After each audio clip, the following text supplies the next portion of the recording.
Assalamualaikum warahmatullahi wabarakatuh teman-teman semua. Kembali di kelas terbuka ya. Sekarang kita lanjutkan lagi tutorial Python di episode ke-7 nih ya, untuk mengambil data dari user ya. Nah, jadi dari sebelumnya kita udah belajar tentang casting ya. Nah, kenapa sih casting diperlukan di sini ya? Nah, sekarang kita coba lihat dulu ya. Kita akan belajar dulu gini.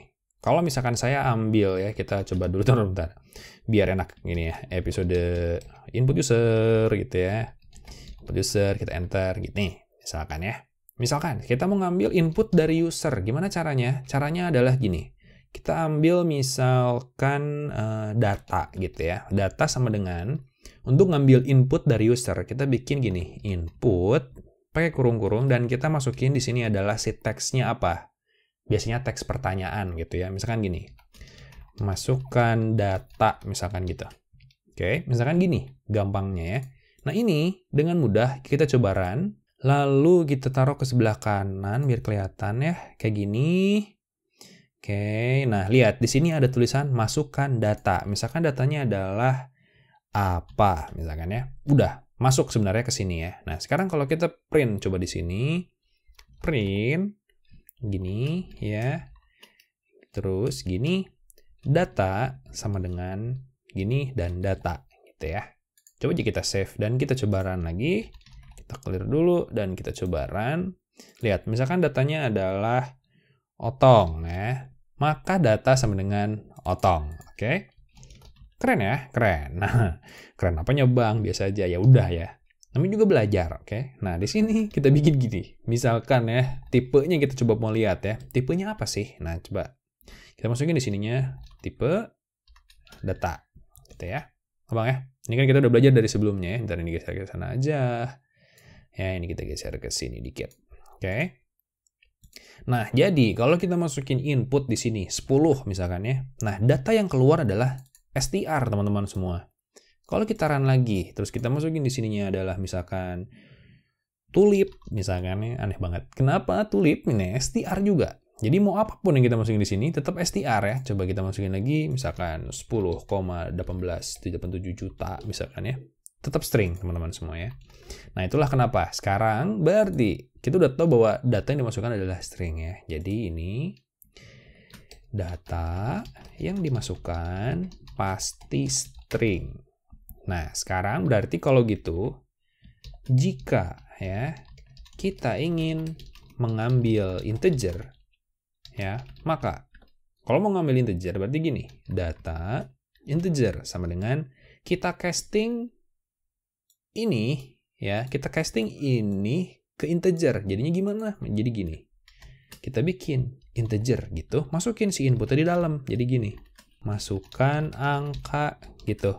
Ya, masukkan angka, nanti di sini kita bisa lihat. Coba ya, ini kita copy aja, kita taruh ke sini. Ininya menjadi data integer gitu. Ini data integer. Ini masukin data integer. Oke. Dah ya. Ya udah, kita cek aja sekarang. Kita coba run. Kan data tadi apa sih ucup ya, itu kan string. Nah, sekarang masukkan angka. Misalkan angkanya adalah 10 ya. Tuh, sekarang datanya menjadi 10. Angkanya itu, si data ini menjadi integer tipenya. Karena kita casting dia. Ya, jadi kita bisa pakai operator casting teman-teman semua. Ini kalian mau pakai integer, mau pakai float, bisa ya. Nah, biar gampang, ini menjadi jangan data float. Kita bikin number saja. Atau angka ya. Angka. Jadi bisa float juga teman-teman di sini. Ya, ini kita bisa float, bisa integer. Jadi gini jadi angka dan ini menjadi angka. Oke, karena angka sama itu kan sama ya. Ini kalian bisa pilih aja mau yang mana ya. Karena ini bisa float, bisa integer gitu ya. Masukkan angka. Oke, udah. Nah, yang agak ribet adalah yang ini.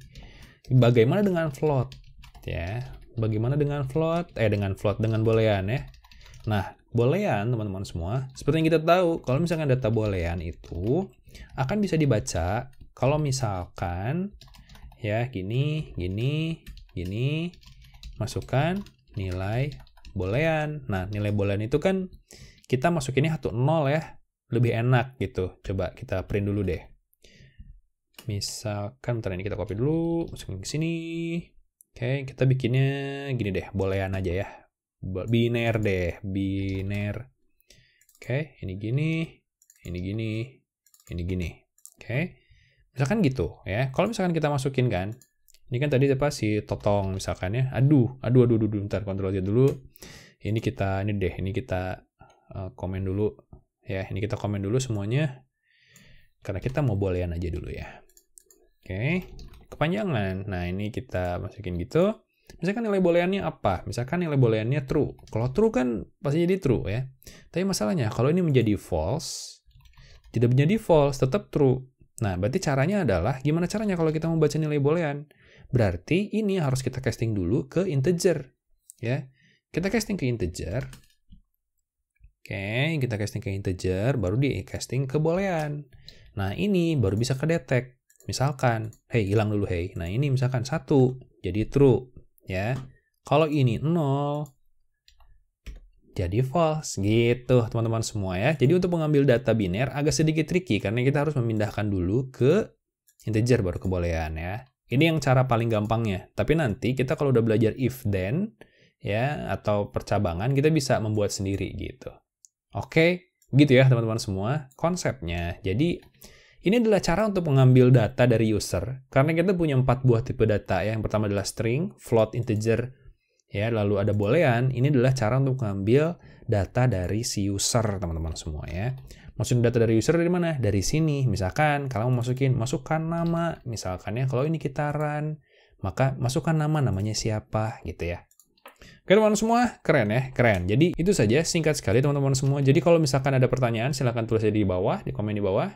Kalau sudah mengerti, kita akan lanjutkan dengan latihan ya. Kita akan coba bikin latihan sederhana deh ya, dari alur yang udah kita pelajari, variabel yang udah kita pelajari, tipe-tipe data, terus tadi casting ya, terus kita sudah mengambil input user.